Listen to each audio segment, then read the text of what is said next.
Welcome to day 4. This is a day where we start to understand how manifestation works in accordance to your own unique soul codes. So, yes, today we're diving into human design. And for this, you're going to need to have your human design chart in front of you. So, if you do not have yours yet, please use the link in the notes below to go and download your chart for free right now. And now we get to dive in. I have to be honest, whenever it comes to teaching on human design, I always feel the sense of overwhelm because human design is the most incredible modality. I have been living in my experiment now for 6 years, and what it has helped me achieve in my life is insurmountable. I cannot believe the wisdom I've gained from the system. And so I always want to give justice to what the system can yield for you. But I also know that this is a living transmission of work. It's not that you're going to be able to read all about the elements in your chart and then all of a sudden feel something shift and change. And so I always want to give human design a platform where I get to express just how extraordinary this modality is, but also do it in a way that's simplified so that you can use embodied practices from this moment going forward, and also in a way that is unique to you. And the thing is that there are over 3 billion combinations in the system. And so when I do a human design reading with any clients, I'm bringing in all of the different modalities that I have into a reading, because having a human design chart read is one thing, but then knowing how to work with it is often another. And so my intention for this training is to really showcase the power of human design, and by the end of it, give you something that is really practical that you can walk away with and start implementing from today. I've always said that if I had to dumb down the system and strip away all of the language and terminologies and layers of it, I would have 2 questions that I would be able to ask you, and that would be able to help shift you into alignment and out of alignment. I'm going to get to those questions in a bit, but essentially, having done over 500 human design readings at the time of this recording, I know that every time I've done a reading, people don't go, "Oh, wow, I've learned so much that's new about me." They go, "Oh, I feel like I've been welcomed home to who I always knew I was inherently." It's not this big sense of revelation. It's not this, I've discovered the secret sauce about me. It's going, I actually already knew that was me. I already knew that this is who I was being. And so it's almost as though you're getting a permission slip when you dive into your unique codes of why you view the world in the way that you view the world, and why you move through the world in the way that you move through the world. And so the questions that I always ask, because regardless of whether you know this information or not, you're always going to have a compass that guides you to living in alignment with your soul codes. I have friends that really could not care about human design. And yet, because I know what their chart says, I'm like, wow, it's so fascinating for me to witness them living so beautifully in their design. And I can also see when they're not and why they might be getting frustrated or disappointed or whatever it is.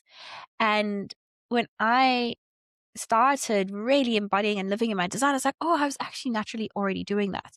So it's not to say that if you never come across this information in your lifetime, it's not to say that those people aren't going to naturally start to live in accordance to their soul codes. This is just the catalyst to being able to know how to do that. I always say that if you're put in a maze and you know that there's treasure to be found in the middle of it, who do you believe will get there quicker? The people that have no map and are just using maybe the sun and different coordinates around them and their intuition and their senses to navigate that, or those who have a map and then also learn how to trust their intuition and navigate in accordance to that. Generally, the people with the map. So this is just a catalyst to your manifestations. But it's not to say that without this information, you'll never get there. And so the the questions that you can ask that will always bring you back into that natural guidance system that you already inherently have within you is, does this make me feel light and expanded? If the answer is yes to that, then keep doing more of what you're doing. Or does this make me feel dark and heavy? And if it's the answer is yes to that, do less of it. Now, obviously, there's nuance here, and this is what I really wanted to discuss with you today. The other night, I came up with the vitamin Ds we actually need in our lives, and they are discipline, discernment, and decision making. And I believe if you have those three things, you'll be able to navigate anything in life because you'll have this inbuilt body compass that allows you to know what is genuinely for you and to know what is not. So what is discipline? Well, even the word discipline comes from the word disciple, and it means to follow a teaching, to follow a practice. And so we need to have discipline when it comes to manifesting our dream lives. And we build up discipline, I believe, by building up that resiliency, that trust muscle within ourselves, by being a person of our word. When we become women of our words, when we say we're going to do something, people don't question if you're going to do it. They question when the final result will be ready, because they will know that you become a woman of your word. And so this is something that I've really been honing in on over the last few years, is to become a woman of her word. If I say I'm going to do something, I need to do it. Now, this has been one of the biggest energy leaks in my life. There have been many times where I've said, oh, I'll quickly do this, and then I forget, I get distracted, and it creates energy leaks. And so when you become a woman of your word, you start to trust yourself, because when you say, I'm going to go and do that, and then you do it, oh, confidence. Oh, I feel proud. Oh, something shifted. And it can be little things. How many times do you promise things to your children, even if you're a mom, and you just don't get around to doing them? My word is gospel with my children. If I say we're going to go to the playground and I've promised them that, I will make sure that I go to the playground, because I know what it means to now be a woman of her word. And if the weather's really bad and something drastic has happened, then I will have to navigate that conversation, but it's not going to feel good. So instead of making promises now, I say we can maybe go to the playground later, depending on the weather. But if the weather is good, I promise we will go. And so I've also learned how to become a better communicator, not just to myself, but to everyone around me, because your word is everything. Your word is casting spells out into the universe. Even the word abracadabra means I create as I speak. And so every time you're speaking, you're casting a spell into the world. And I want you to really think about the words that you are saying and the promises that you're making, and becoming disciplined is in how you show up for that. So that's the first aspect of this conversation. This is quite a big day of conversation that we're having. The second thing is discernment. There will be times where, and we've spoken a lot about this, the difference between temporary resistance and long-term resistance. Now, in human design, we have a beautiful mechanism inside each of our energy types that will let us know when we're in alignment versus when we are not in alignment. And I think we so often fear not being in alignment, but I want to go through what I believe alignment to be. If I were to travel from Dublin to Cork right now, I would put in the GPS coordinates of where I would want to go, and the GPS will probably bring up 3 different routes that I can go. One that avoids tolls, one that's the quickest route, one that is the shortest distance. So if I decide that I want to go on the route that is the shortest distance, then I would go from point A to point B in the shortest way possible. And if I stick on that road, that would be me being in alignment. But let's just say I wanted to stop off and have a break, and I hadn't planned that in, and I just randomly take a left turn off of the road and go on a little meander. That would be me being not in alignment. Does it mean that I'm not going to get to my end destination? No. It just means I'm going to take longer to get there. And I want to share a quick story on how sometimes being out of alignment can give you such beautiful blessings. I remember being in Bangkok, and I was exploring the town, and we were trying to get to a specific place at a specific time. I can't remember if there was like a show on or something, but we got lost in Bangkok, and it was for my 21st birthday. And so this was at a time where I didn't have access to international roaming, and I was using a very physical map book to navigate my way around Bangkok. And wasn't really great at reading maps. And so I got lost. But I remember finding myself down this beautiful little alleyway, and it had all of these shops that had designer clothes in. And at the time, I really loved the Karen Millen brand. And I found a dress that was close to nothing because there was a slight imperfection on one of the dresses. And I was able to purchase myself this dress that at the time I was like, oh my gosh, I own a piece of Karen Millen clothing. And it was such a cool experience for me because I realized that sometimes when you get lost, you find better things.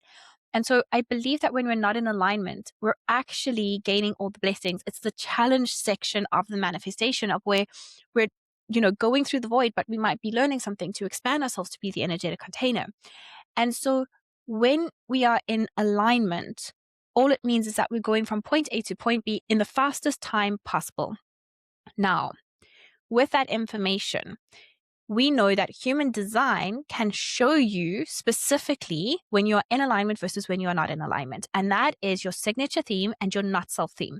And this gets even more nuanced when you look into motivation, but I'm going to keep this very simple for this training. If you are a manifester, you will know when you are in alignment, when you feel peace. And that means that you are able to get an idea, to clearly communicate with everyone that will be affected by you going and really just focusing on this idea, clearly communicating with everyone what you are doing so that people do not interrupt you and make you angry. You will also know that when you are in alignment, people around you will feel peaceful. If people around you seem to be angry and triggered and activated, you're not initiating in a way that is correct. And so when you feel peace, that is when something is really for you.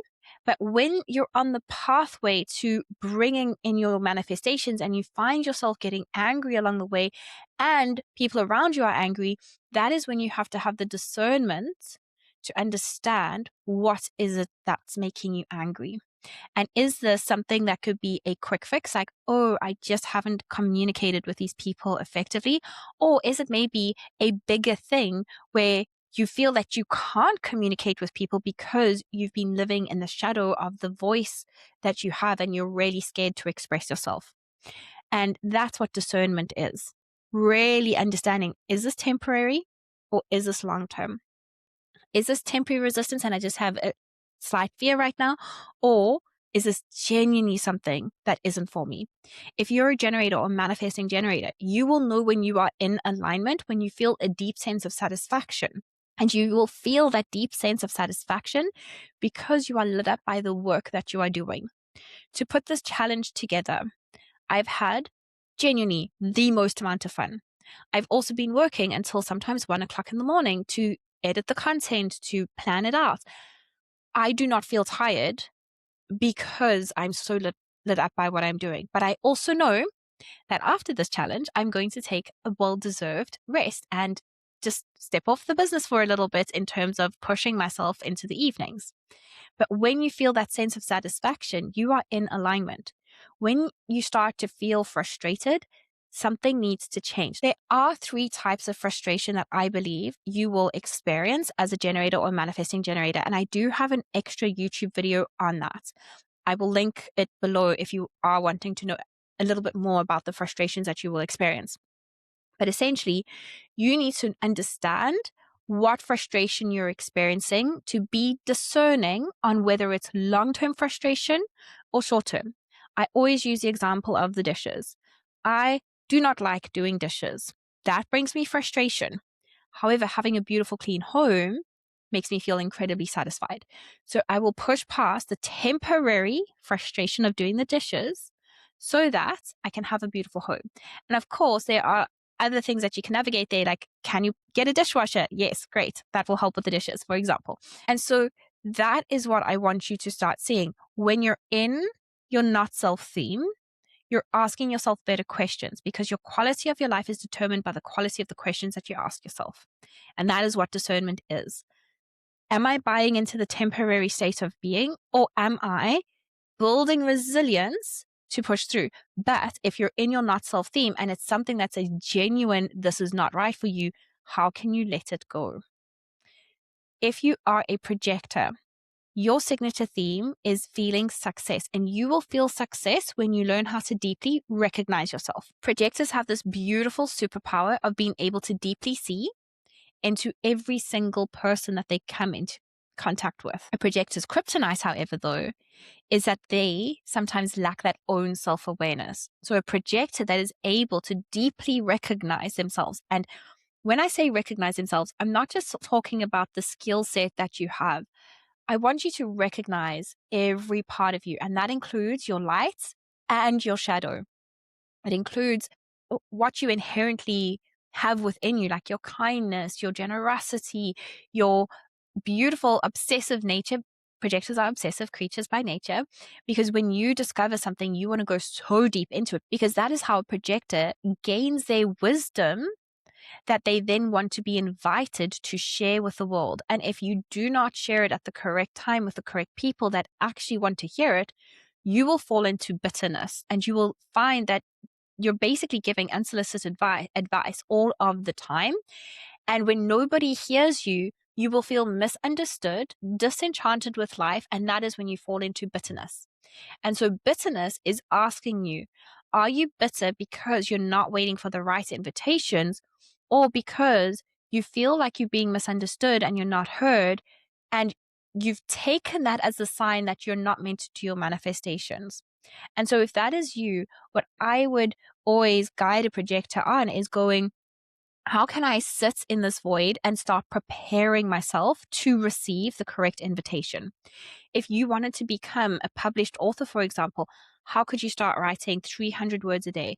If you wanted to, and claim it, if you wanted to become somebody that is a makeup artist, how can you start asking if you could be invited to do a friend's makeup for free? And start putting yourself in the situations that you want to be in, because you can always ask for the invitations as a projector as well. And I also, again, have a separate video in my YouTube catalog that goes through that process.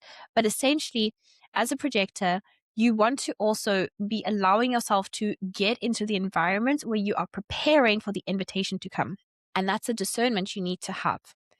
Now, if you are a reflector, you've got a very different way of viewing the world, but your signature is surprise and your not self is disappointment. And this is all to do with how you are experiencing your environment. So when you are feeling surprised, you are in awe and are so delighted to see people's generosity shine through. You're so surprised by the good nature of people, and that signals that you are in the correct environment for you. When you are feeling disappointed and disenchanted with life, it means that people are disappointing you. A reflector is all about building up anticipation. And so once you've built up that anticipation, you're either going to be surprised by the outcome or disappointed. An example of how a reflector would work is even in making a cup of tea. It's a feeling of, oh, what will this tea taste like? And when it hits your taste buds, a reflector is really going to go, oh, that was the best cup of tea, or that was delicious, or, oh, that was terrible. And it's that disappointment. And that's how a reflector kind of moves through life, is waiting for that buildup of something to see what it results in. And then they're either going to feel super surprised or disappointed by what is happening around them. And so really take time to go, oh, I'm constantly being disappointed. And then it's a discernment on what needs to change. Is it where I live? Is it what I'm consuming on a daily basis? Is it who I'm surrounding myself? Is it the books that I'm reading? You need to then have discernment on what needs to change. So that is what I believe discernment to be. Now, we all have the power of choice, and choice is driven by the decisions that we make on a continuous basis. And that's the part that I want to dive into today. I believe that our decisions determine our destination.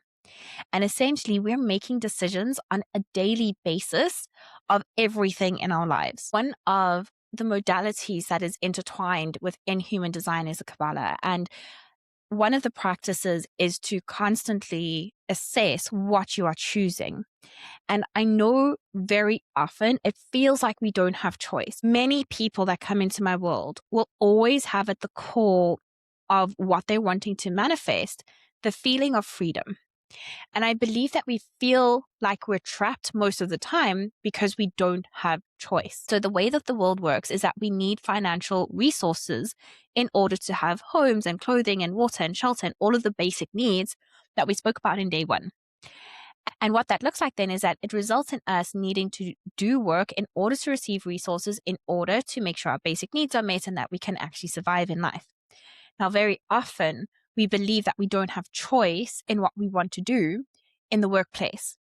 And I know what it feels like. I know how it feels to feel so trapped and that you don't have any choices to make. And part of where I felt super trapped in my life is that having two little babies, not having affordable childcare in Ireland, I had to be the primary caregiver and put my business on the back hold. And it just felt like that was a really constricting situation because I couldn't really work on my business when I was full-time taking care of the kids, and I couldn't afford childcare when I didn't have time to work on my business. And so it felt like this perpetuating cycle of being trapped until I started asking myself this one question, opening up my mind. And the way human design works with regards to the manifestation process is that the mind is to be activated to connect to the quantum field to bring about different ideas and inspirations. And so every time I ask that question over and over again, dear universe, show me all the different possibilities that exist for me right now, that's when different ways of viewing my situation started to change and alter. And so I know that when I say to people, you're choosing your situation right now, that is very triggering. But I want you to start seeing how you could be choosing things every single day. You could be choosing how you show up to work. You could be choosing how you show up to your relationship.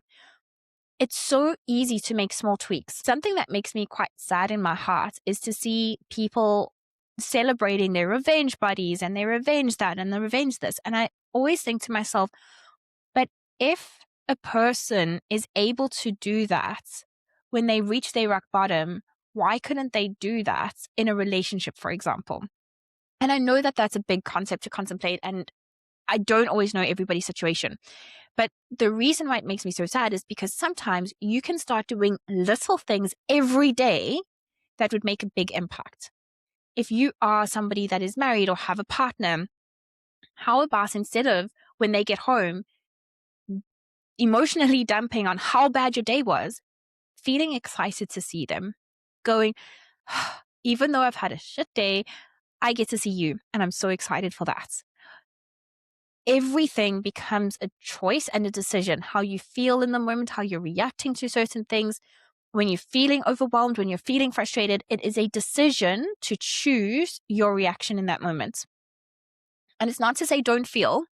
Again, here's one of the edges of the paradoxical nature of manifestation. It's not to say that we're not feeling what we're feeling. It's to go, I'm feeling really overwhelmed right now, but I could choose to make this difference. To expand on this concept further, in November, December 2024, Jordan was really, really sick. He had had chickenpox and allergies and all sorts of different things and eczema. I eventually got really sick. Liam was really, really sick, and it felt like hell. It felt genuinely like the worst period of my life. Being a mom and looking after sick children is one thing. When you're sick yourself, trying to look after these kids, and I was reaching out for help from Lloyd, and he was on a tight deadline and could not come home and help me. And there were points that I was like barely able to stand and walk, and was trying to look after these two kids, and they were so sick. And that felt like hell to me. And again, last year, November, December, the same thing happened. We had tummy bugs and sickness, and it was a disaster. And I remember feeling, but I'm handling this so differently. And it's because I chose to react to that situation in a very different way because I was a very different version of myself. And I want you to see that even though I had this awareness and the knowledge in 2024, it resulted in me behaving differently in 2025. And of course, my babies were a bit older, they had different needs, I could manage that differently. But I also believe it's because I was choosing how to view the situation. So when Liam was home from school, instead of getting grumpy about it, I said, how can I actually choose to make this the best day ever? How can I choose to make this fun? And we had so much fun. We went and watched sunsets and we made gingerbread trains and we had a lot of fun, even though we were coping with different illnesses and things like that. It was just a period of time that I was like, how can we make this fun? And the healing became so much quicker. And everyone kept saying to me, oh, shame, like which is a very South African thing to say. Oh, shame, you've got so much going on and everyone's sick. Like, you must be really distraught. I'm like, we're actually having the best time ever. Like, yeah, it's not great. Everyone's sick. But how we're choosing to view the situation has completely changed. And there were parts where I was grumpy and overstimulated, but it's to go, okay, I'm feeling grumpy. I'm feeling overstimulated. I'm feeling overwhelmed. I acknowledge that. When you acknowledge it, then you can make a decision to do differently. But you first have to acknowledge it. So it's not to go, I'm feeling overwhelmed, but I need to be happy now, because that is toxic positivity and that's not going to result in anything either. So it's really to go, I'm feeling overwhelmed, but how could I change this? Because what you have at any given point in your day is the ability to make a different decision. So let's talk about decisions through the lens of human design. And this is a piece of the puzzle that I want to gift to you today, is that human design will literally show you how you get to make decisions. And if you are very new to human design is essentially what I call your instruction manual to how you operate in this lifetime. It shows you your soul codes. It is what we call our fixed fates. Now, we've always got free will, but there are going to be certain ways of your beingness that is you. It makes you uniquely you. This is your blueprint. And I want you to think about this for a brief second. Maybe you are somebody, and pretty much 92% of the people that I work with feel this way. You feel like you don't belong. You feel like the black sheep of your family. You feel very misunderstood. You feel like you've never had that sense of belonging. You've always felt different. You've always felt like an outcast. You've always felt like a round peg in a square hole. You feel different and that you don't have a sense of belonging. Well, welcome, because you've now found a community of all the misfits. So hopefully you'll find some belonging in that. And I want you to think about this. Everybody wants to stand out and be unique in how they want to live their lives. And so the very things that have made you feel like you don't belong in the past are actually the superpowers that will manifest your desired reality in the future. When you get to authentically own that and just know that that is what makes you stand out and radiate your light in the world, that is when you move into being the master of your being. And what have we learned about manifestation this week? It's not what you think. It is who you are being 24/7 that is manifesting your desired reality toward you. And so let's look at how you now get to make decisions in accordance to your human design.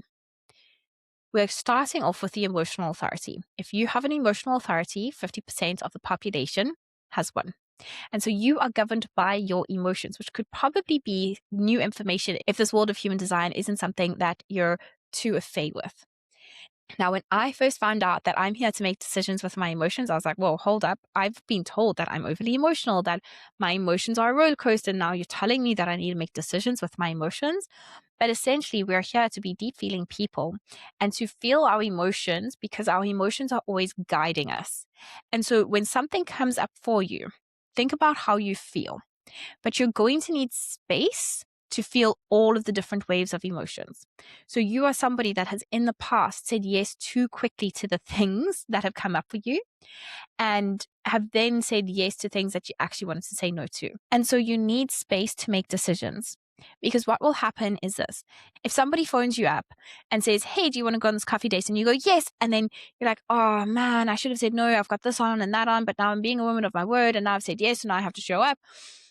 You're going to go through all of these emotions. And it's going to be like, oh yes, this was the best idea. Oh no, that's not great. Oh, it doesn't matter. No. So if you have space, you say to the person that's phoned you up for coffee, say, hey, thanks so much. I'm so grateful that you offered this to me. Could I let you know by this time today? And that's a beautiful way of setting a healthy boundary for both parties involved in that conversation. And once you've had time to go, this is amazing, that's not, this is amazing, no, it's not, you'll reach a point of clarity. And you will have experienced that point of clarity before. And it's this all-knowing feeling. It overcomes every cell inside your being, and you just know. And when you reach that knowing, nobody can argue with you. There have been moments in my life where I've reached that clarity, and the first time I really had that clarity was when I'd done a meditation and I'd been looking at, when would I leave my 9 to 5 to go into this company full time? And I'd done a meditation and I'd had a really beautiful encounter with my guides and my ancestors and spirits that said, it's time. And I just knew in the souls of my being it was time. And it almost looked like I made an out of the blue decision, even though it had been coming for a while. But I'd been going, this is going to be then, and no, it's not. And I'd been going on my emotional roller coaster, had gained the clarity. And when the clarity hits, that's when you move, and you move quickly.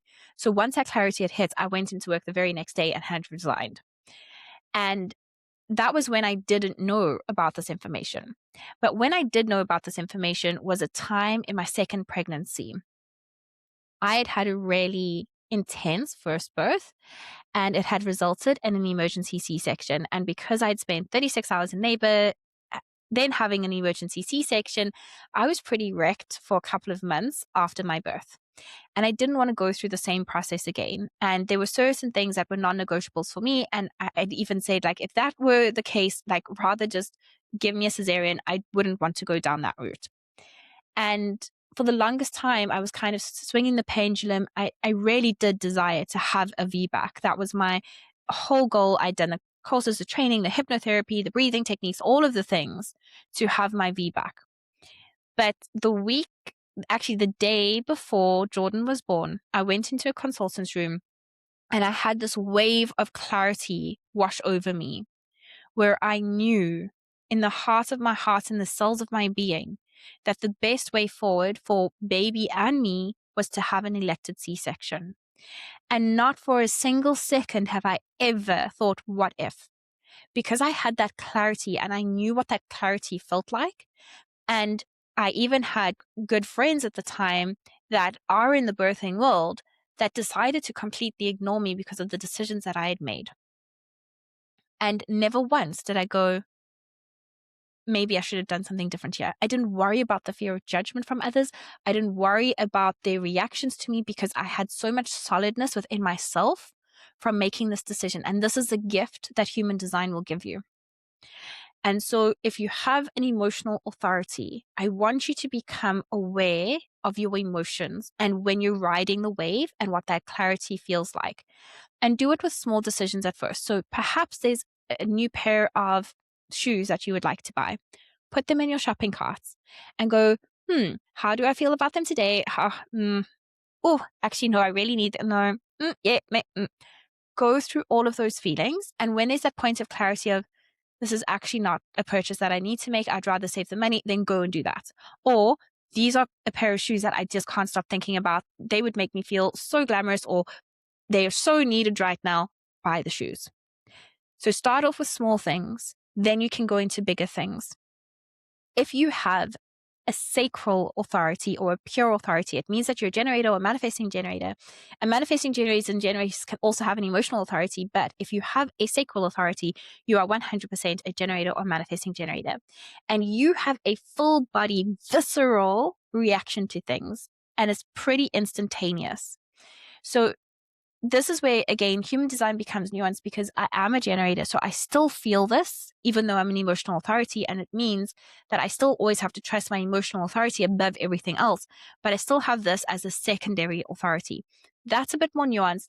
But if you are a generator or manifesting generator, really just hear this information because it will come up for you. If you are presented with something that you get to now respond to, your body is either going to feel light and expanded or contracted and heavy. And that is what it means to have a full body, hell yes or hell no feeling. Your sacral works in yes, no, either or, black and white thinking. And so if you're a generator or manifesting generator, you always want to be asking yourself yes and no, either or questions and hearing the sounds that your body makes. That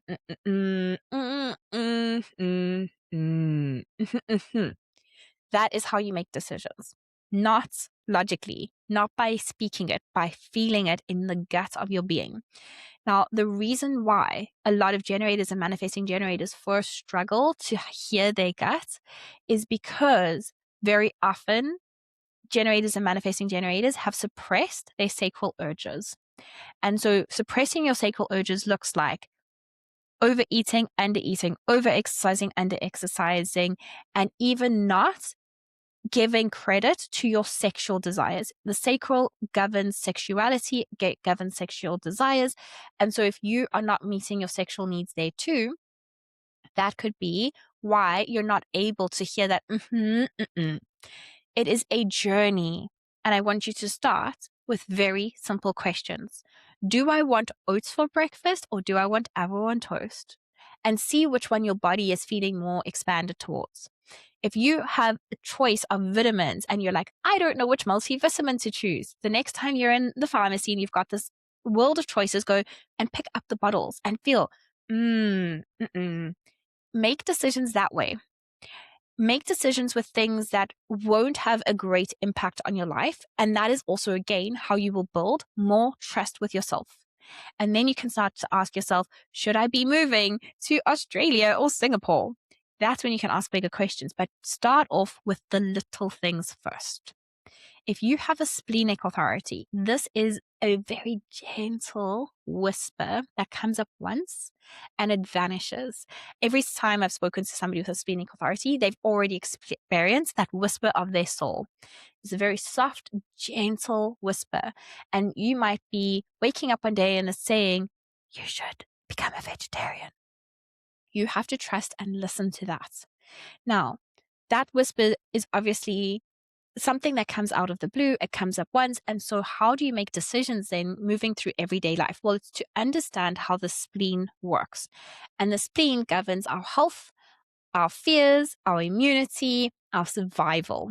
And so because it is so linked to immunity and our health, the question that you get to ask yourself is, because only projectors or manifestors will have a splenic authority. And so the questions that you get to ask yourself is, I'm wondering what will be healthy for me in this situation. And I want you to feel that, is this going to be healthy for me? Or is this not going to be healthy for me? And that is your guiding compass, is what is healthy for you. And you will have a gut instinct, because again, it's still a gut instinct. The emotional authority, your sacral authority, and your splenic authority are all gut instincts. And in some situations, you'll have people that have all three. So you'll have the emotional gut instinct, you'll have the yes, no in the moment gut instinct, and you'll have this pop up every now and then. If that's the case, always trust your emotional first, or then your sacral, and then the spleen. But I'm just talking about people here that have a full splenic authority. And so you want to trust the whisper, and you want to ask yourself what feels healthy for you and really feel into that. You will know what is the healthier outcome for you in the situation. You have to trust it though. So another great way to play around is, what is a healthier option for me to eat for breakfast? Ask yourself that question and see what starts coming up for you, and then navigate life using that information. The next authority we have is a ego projected or an ego manifested authority. And essentially, this authority is governed by the desires on your heart. When something lands on your heart, you have probably been told as well that you wear your heart on your sleeve.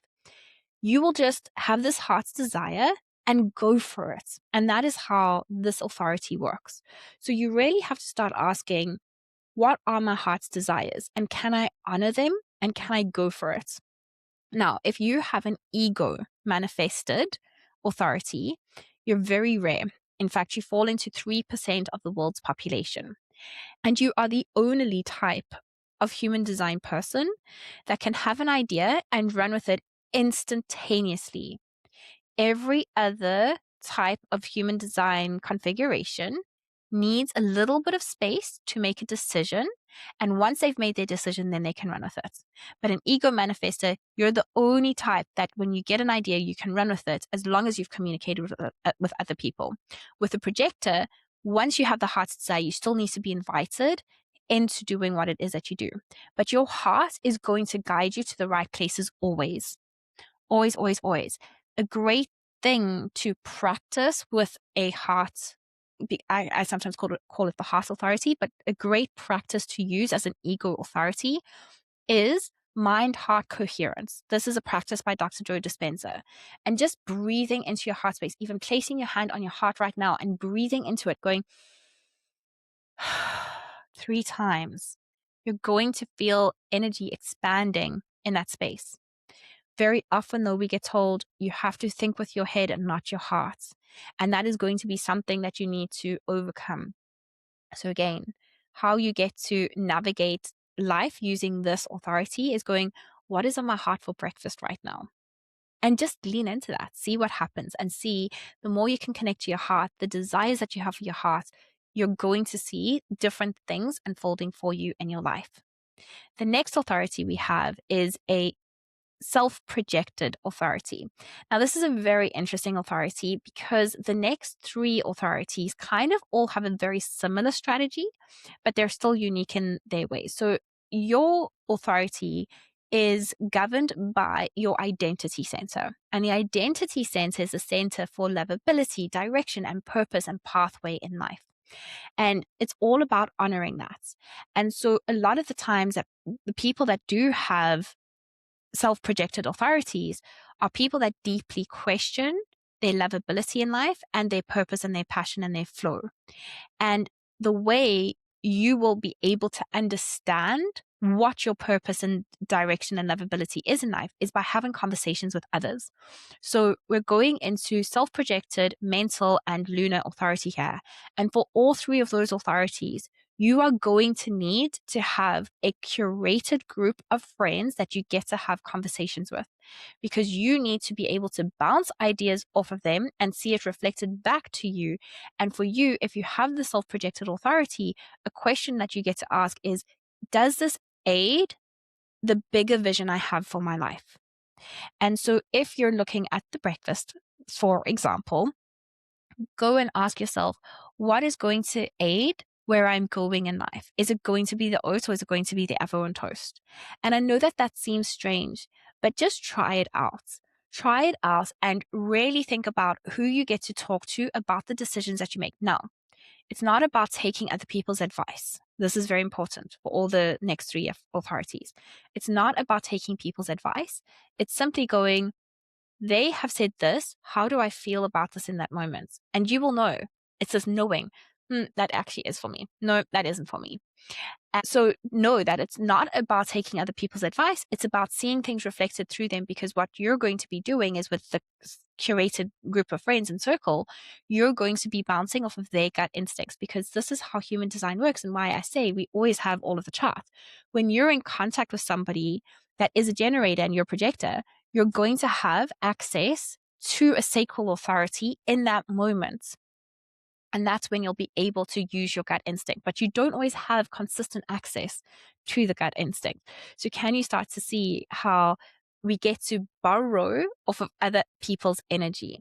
And that's why, if you're a mom, it's so important for babies and kids to be around their parents, especially their moms, until the age of 7.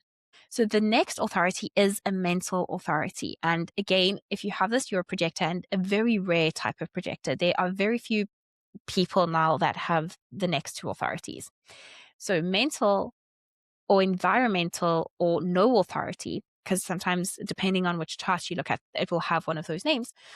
You are governed by your mind, but the mind is not here to make decisions. So again, you need to talk about the things that you have going on to then feel about it with that closely curated circle of people. And it's very similar to the previous authority. Now, the last authority we have is the lunar authority. And this means that if you are listening to this and you have a lunar authority, it means that you're a reflector and you're the 1% unicorn of the world that has a lunar authority. All four of the other types, so manifestors, projectors, generators, manifesting generators, are governed by the sun. If you are a reflector, you are governed by the moon. And the moon transits all 64 gates in a 28-day cycle. And this is why the calendar that we have today is quite a weird one, because originally it was supposed to be 28 days. It made a lot more sense. And astrologically, 28 days in a calendar month makes way more sense than 30 or 31. I digress. Going back to lunar authority. Lunar authority, you're going to have different transits in your charts every single day. And when you start to read those transits, you're going to know which day in your lunar cycle are good days to make decisions and which ones aren't. And so it's to keep a journal, because you sometimes need to go and transit through all 64 gates to really feel your emotions, to really feel what it feels like. Now, there are reflectors that I have come into contact with that make decisions really quickly, and they're really good at making decisions. You may be thinking, well, I don't know how that happens because I take forever to make decisions and I need to really think about things. It doesn't matter where you are in your journey of decision making. I just want you to become aware of how you feel on every single day of your 28-day lunar calendar cycle. Make a note, get a journal, a emotion tracker, check in with yourself every single day how you feel, and you're going to start noticing patterns. A great way is also to track your menstrual cycle, because your decision making will very much be in flow with your menstrual cycle. So make note of how you feel on all the different days of your 28-day cycle, and you'll start to notice, this is a day where I feel really energized, invigorated, can make great decisions. This is a day where I don't feel energized. I feel really despondent. And I've noticed that it's always the 14th day, or I've noticed it's always the 7th day. So that's how I would navigate making decisions as a reflector. So I hope that you have at least an idea of where to start on how to improve your decision making. Because when you make better decisions, the direction of your life is determined and your destination gets to be even better, greater, bigger. And it all starts with just the decisions that you make on a daily basis. As always, if you have registered for the challenge and you are inside the Telegram group, you will be getting extra daily activation prompts to help you navigate your human design charts. I will see you tomorrow for our final and 5th day. I cannot believe that time has gone by so quickly, because I've just been loving doing this content for you every single day. As always, please share your greatest takeaways with me, and I'll see you tomorrow, where we'll be discussing all the troubleshooting that happens with manifestation, of what it looks like to get stuck in the void, of what it looks like to have an ego death, of what it looks like to have all of these challenges and know how to navigate them, so that you're always doing the actual work of manifesting, which is the course correction of that predominant frequency. And we'll be looking into things like doing the affirmations and journaling and hypnosis and subliminals and what goes when and when, how you do all of that. And especially as busy women, a lot of the women I work with, including myself, are moms. So how do we link things and stack things so that we're always manifesting in a way that we don't have to have a 5 a.m. morning routine? See you tomorrow.